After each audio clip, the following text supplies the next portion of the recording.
Alright guys, welcome to this first part of the VST development, with C++ and JUCE.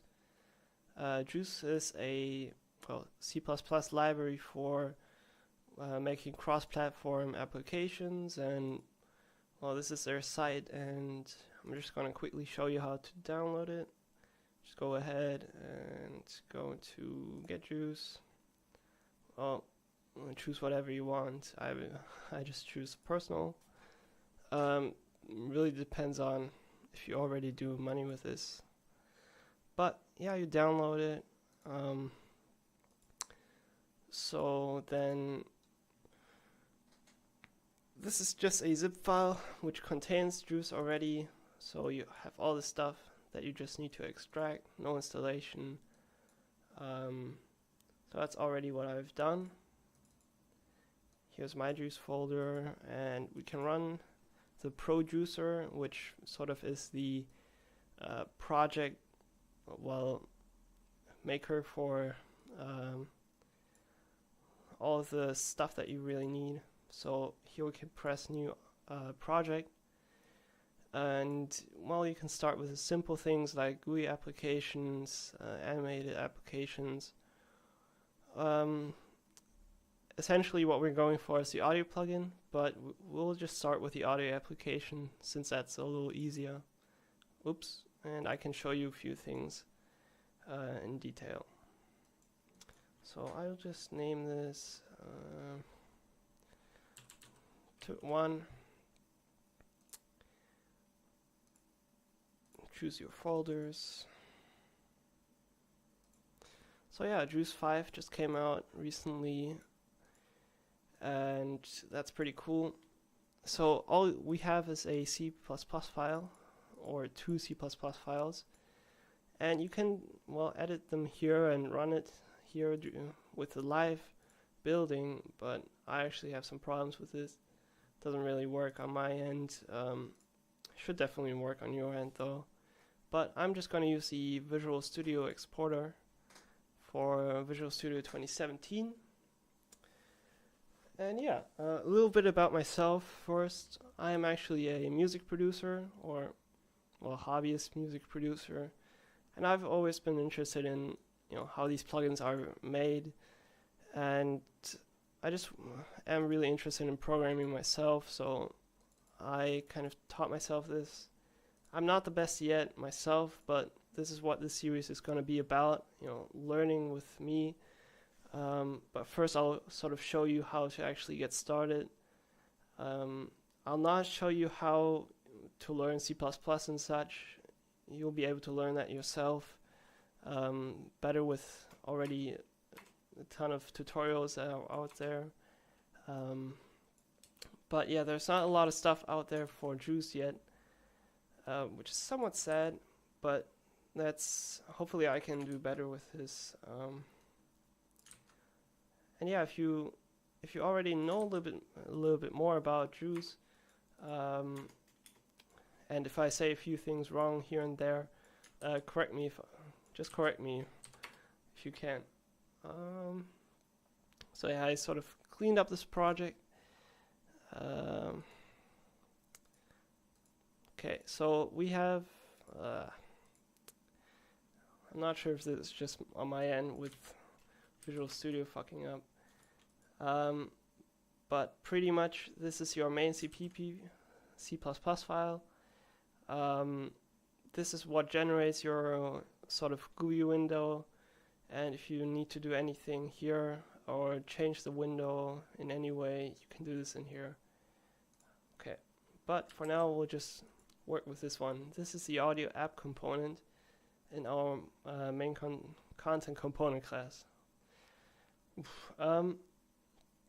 So we can already run this and look at what's actually in our class already, or in our window. So yeah, it needs to build a little bit. So VST development is pretty difficult and actually requires a lot of knowledge in DSP, which stands for digital signal processing. And there's a ton of books out there for this. And there's one free book out there that you should look for, which it's called DSP Guide. So yeah, you have to read a little bit about DSP in general. Stuff like convolution and such is pretty important in this already. So yeah, already a problem that we have is it crashes, and it tells us it crashes at set audio channels, and this is actually because we don't have inputs. So all we have to do is set this 0 and it will run. So we have 2 output channels, and this is how our window looks. We have a little splash screen, which is new, and our background, which is colored in here in our paint method. Cool. So that's about it already. We can set the size here in our constructors. Here's our destructor, and here are our methods that we override.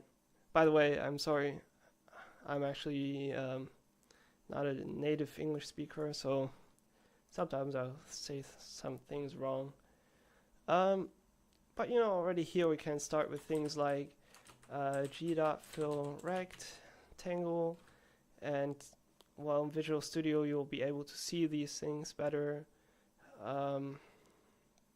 So we can say, well, this needs a JUCE rectangle with float rectangle, or we'll go in here and see what else it can actually accept. And here we actually see what it really needs: float x, float y, float width, float height, or everything with integers, or a rectangle. So let's first do this one, or well, this one, to be more precise. Yeah, we'll just set it to 100, 100, 100, and that's it.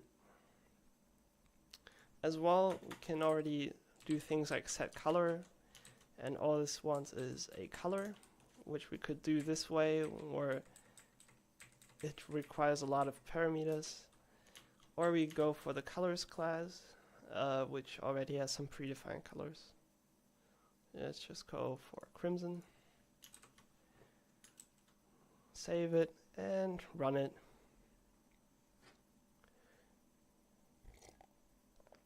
So that's how it looks. Pretty cool. You can do obviously a lot more stuff with the painting already. This is sort of what I started with, heading into JUCE. Things like, you know, filling a path or such. Really cool things you can already do with this. But by the way, if you have any things you know, for this tutorial, like if I should make the size here bigger, you know, I can do it like this. I think that's better for visibility in the videos. But if there's anything else, you know, video quality, audio quality, just let me know. Alright, so I'm not doing much yet. But the first things that we want to do in our thing, you know, if we take a look at a window and what some other plugins do, you know, I'll just open up FL Studio. And we can go ahead, and this is, you know, how some usual plugins look. Like, there's a lot of sliders, as we can see. Some things we can choose from on a list. What else? Some graphs here, which we can, you know, adjust the slopes. More stuff we can choose from. A lot of sliders, as you can see. Some visual presentation. Oops, hopefully that wasn't loud. You know, even more sliders in here. You know, keyboard in itself. So this is essentially what we're going for. So why don't we just try to add a simple slider? That's what we can do. Okay. Okay. So all we need to do is add a component. Our class here is actually a component already. If you see this, it's an audio app component, and we could look behind the code here. Since this library is open source, we can actually go and look into the stuff that is programmed here, and this audio app component is just it's inheriting from the component and the audio source. So let's just add a slider in this private section. All we need to do is just say slider and then volume slider. That's all. In C++, you can actually already say things in the constructor with these brackets, things like slider style, but we'll be able to set those ourselves later on. So you see, nothing is actually pointing us to if anything isn't initialized yet, so that's cool. All we need to do now is just add and make visible, and then we have to set our the child of this component. So this component adds a new component to it. So now what we need to do is just say volume slider. That's it. And well, we could run this, but what we also need to do is go into this resize method, and we actually need to, well, give it some bounds or some location for it to be drawn. And we do this in our resize method, since this is always being called when we resize the window, or if anything happens, I guess. So here again, there's a lot of options on how we can define this. Relative rectangle, integer, or just 4 integers. So we'll do this sort of the same as before. We'll set these. And that's it. This is all we have to do. And it should already work. And here's our slider. It's pretty small. So let's change some of the boundaries. 500 in width. I think this should look better now. Yeah, cool. And we have a little text box here which displays the current value. It goes from 0 to 10. Yeah, and that's it. Now what we could do is change some things about the slider itself. So we could call volume slider dot and then see all the methods that it has. Here you can see a JUCE component, so these are actual methods from the component itself. But if we take a look at like set range, this is actually a method of the slider itself. So it's a slider method. So here we can define the new range, which the values will go from, or the slider values will go from. So it goes from the minimum of 0 to the maximum of 1, and the interval is 0.001. So slowly increasing to up to 1. Okay. Well, you could test out more. Test more things. Some stuff that you might do is like set text box style, which already gets a little bit more complicated here, but I'll show you how you can actually realize what this does. I should probably set the text here bigger. I'll do that for next time. But what it wants is, from the slider, it expects a text entry box position, and then, well, a variable for that, and then a boolean, an integer, and another integer. So you can actually go into this text entry box, which is just an enum, So we can go ahead in this and then see everything that we need, or that this enum has defined. So no text box above, below, left, or right. So I'm just going to say no text box, and then we need to define the other things. So bool is read only, we'll make that true. Text box entry, well, we said the text box is non-existent anymore, so we don't need to set any width. So just 0, 0. So you see no text box is there anymore, and we can do some other things to this, like volume slider, set color, which I think is a component method. So it expects a color ID, so we can actually go into the slider again and look for a color ID. Another enum, and these are all the IDs that are available that we can change from the slider. So we can go for background color ID. What should we do? Slider fill, slider outline. Let's go for slider fill.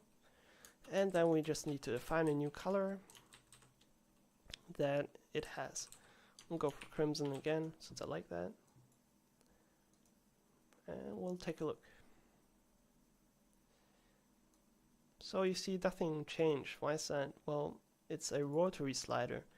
We actually need to first go ahead and say slider style,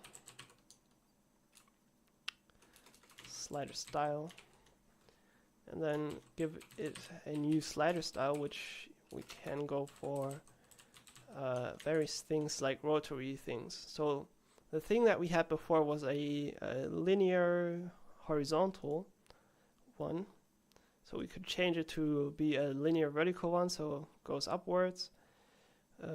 Ink decrease buttons, rotary, which we changed here the color of. 3 value, horizontal. You should check those out yourself. So this is what I like the most, and that's it already. So now we also change the color of that, so we should be able to see that. So cool. You see the crimson color that also our rectangle has. So this is actually a slider that was in here as well. Cool, right? So we're pretty close to something as similar as this.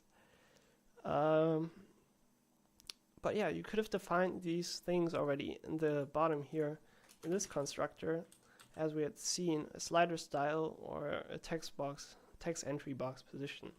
So we could have said rotary this slider, no text box,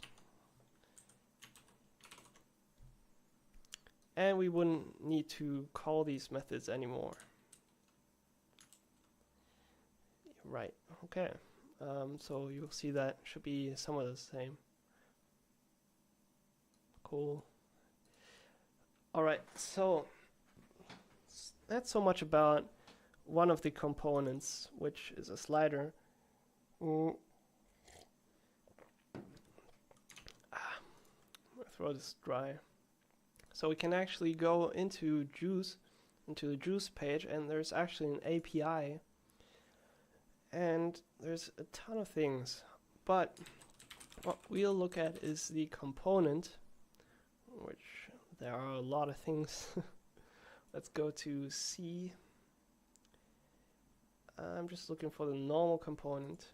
Okay, here. And you'll see inherited by.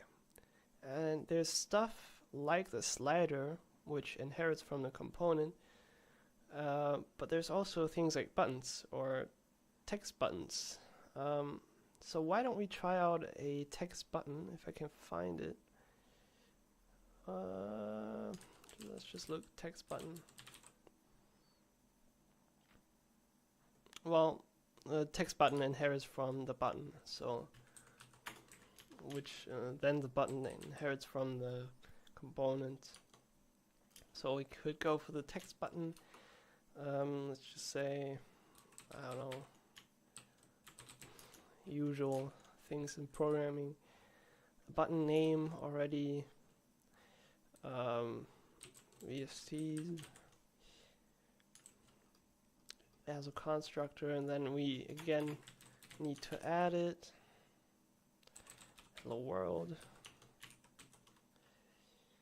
And we could do various things to it, like set name, set text,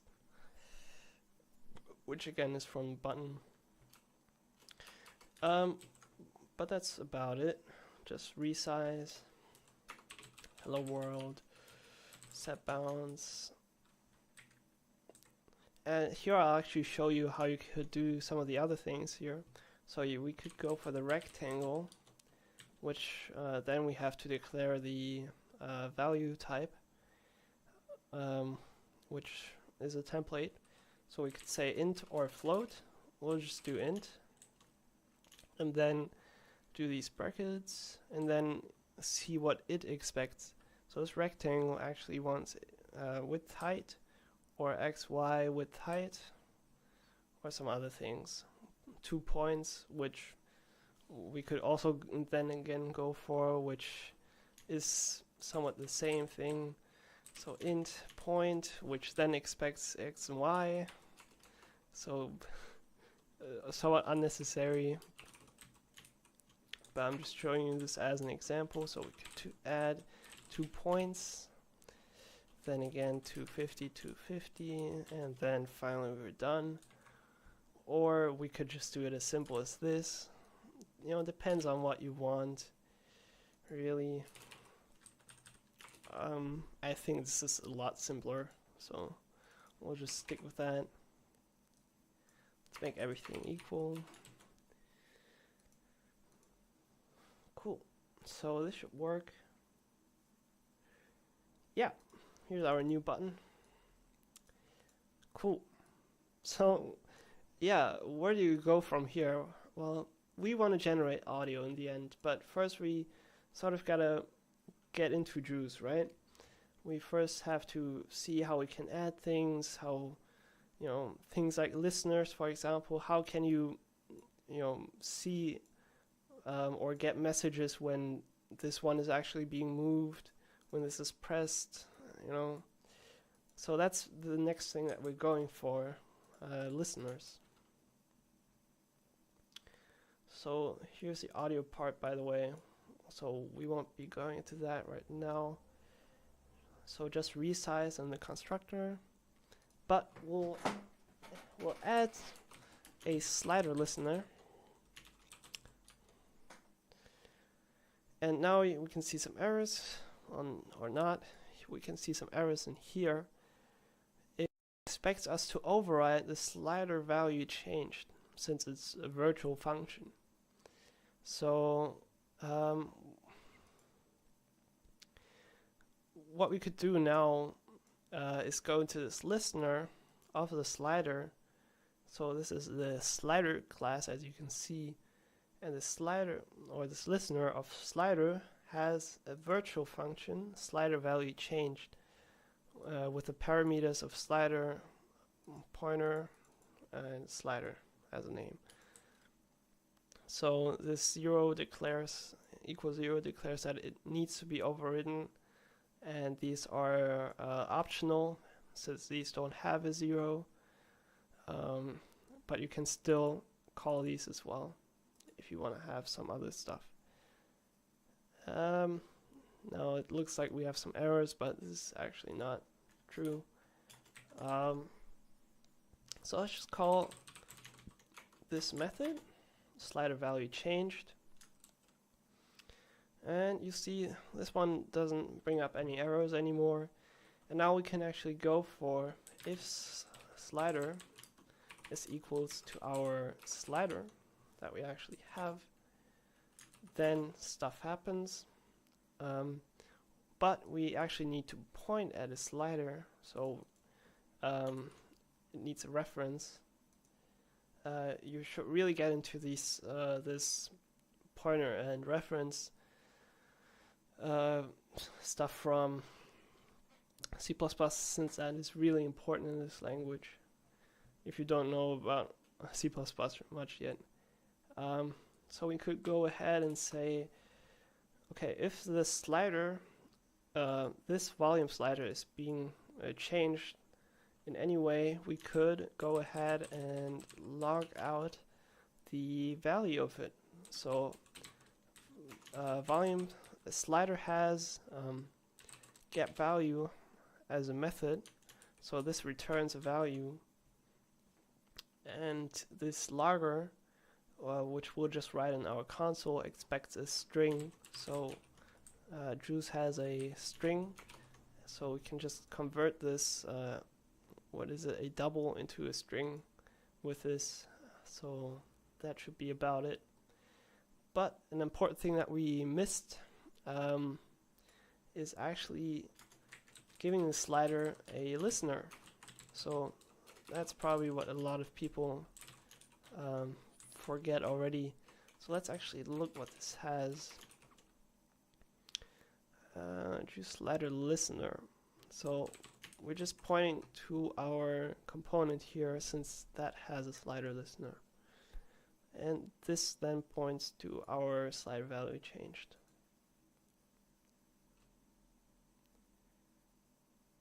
So now in our output here, we should see things. So stuff like JUCE version. But now if we actually change it, change the slider, we should see some values popping up. 0, 2, 4. So we're about in the middle, 50%. So that's good. And that's about 1. Okay, cool. So that's how you add listeners. And it's about the same with the text button. Could go ahead and add a text button. And then its listener. Could then go ahead again, go to the definition. What does it expect? Virtual void button clicked. Again, equals 0. This makes us need to override it. So what we need to do again is go button clicked. Button. Override it. Button clicked. It's still giving an error. Did I do something wrong? Nope. Should not be wrong. Maybe if we just go for the button. And then go ahead and actually give out button clicked.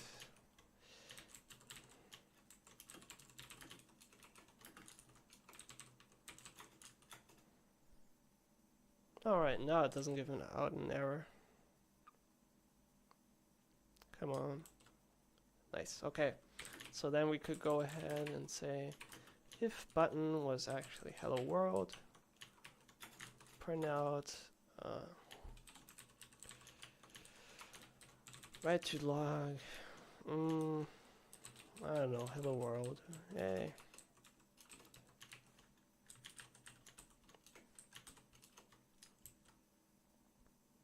And don't forget the listener to be added.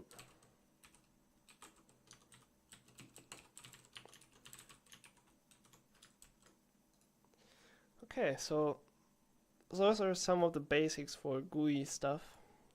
Hello world, sliders. Okay, so yeah, you can go into some of the other components here. Just try them out. Things like the text editor, progress bars, color selectors, pretty cool things. So what we could go ahead is already generate some audio. Now, how is that? How is that done? I think I'll just write some code to generate some audio, and then I'll be going in depth a little bit about what actually happens here. So let me write some code.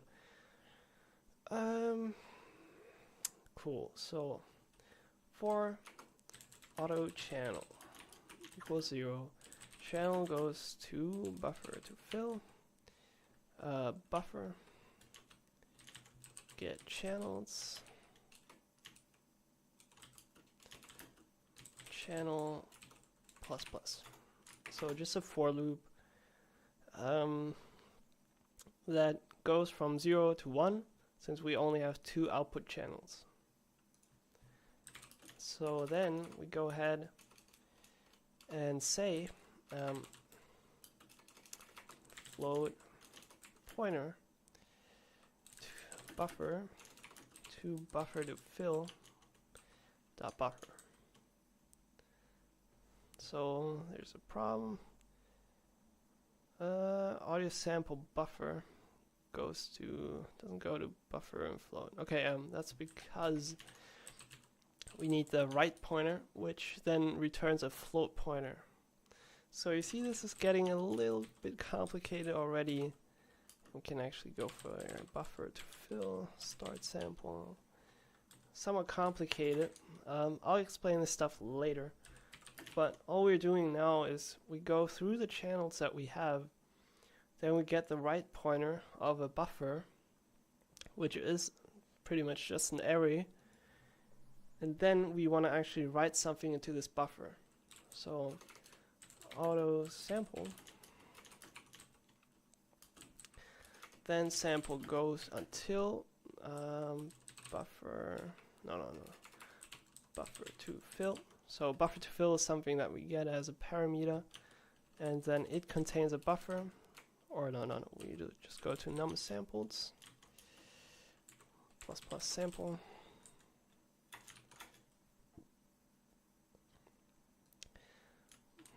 I heard it's better in C++ to do these beforehand. So yeah, all we need to do now is just write something into this buffer, into this read pointer, and what we could do already is, give it something like some random numbers, which is just going to generate some static noise. What I'll do here is give it some range. So a random number from next float returns zeros to ones, and then we actually multiply it by 2, so it goes from 0 to 2, and then I subtract it by 1, so it goes from -1 to 1. So that's the range you really want in buffers. Then things we could do is already make this a little quieter, since noise is somewhat loud, and give it like 0.1, which is pretty much this, decreases the -0 to 1 to only go from -0.1 to 1 to 0.1. Alright, so that should be about it. I think we need to delete this. So be careful with your ears. I think this should generate audio. Holy Christ. I told you guys. I hope that wasn't too loud. 0.01. Okay, that's a little quieter. Holy, that was really, really loud. So what we could do already is, instead of having a static level, we could actually go for and link our value slider of our volume slider to this, so we can actually set it louder or quieter depending on what we want. So I'm just gonna add a double level, and it's gonna just be normally 0. So here we could say level, and here in our listener, instead of saying okay, it returns the value in our console, we could just say level is equal to the volume slider get value. So that'll work. The sliders added, right? But let's look into here. It goes from 0 to 1. We just heard that it's really loud at this point already, so let's just go to this and have the interval be even longer. So yeah, I think this should work and not be too loud. It shouldn't be loud in the beginning, so we don't hear anything since it's at 0.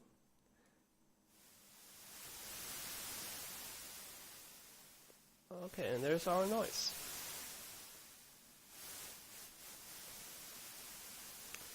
Okay, so I think this was enough for the first part. You can also look into the JUCE tutorials. I think this is all covered.